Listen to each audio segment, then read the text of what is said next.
भर के आशीर्वाद दीजिए ताकि आप क्षेत्र के विकास हो सके।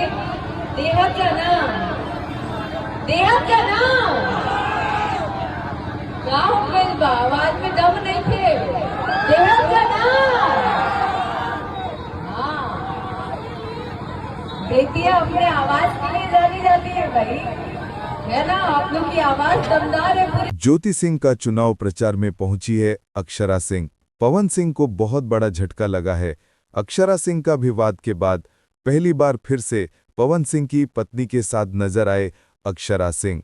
इसी के लेकर के पवन सिंह नाराजगी में है। पवन सिंह नहीं चाहते थे कि ज्योति सिंह का कोई सपोर्ट करे, पर अक्षरा सिंह पहले ही वीडियो में बता दी थी कि वो किसी के भी पत्नी हो, उससे मुझे कोई मतलब नहीं है। एक महिला होने के कारण मैं उनको सपोर्ट करूंगी। ज्योति सिंह को जीतने के लिए पूरा प्रयास कर रही है अक्षरा सिंह। ज्योति सिंह को भी बहुत खुशी हुआ कि मेरे सपोर्ट में तो कोई भी महिला आए हैं।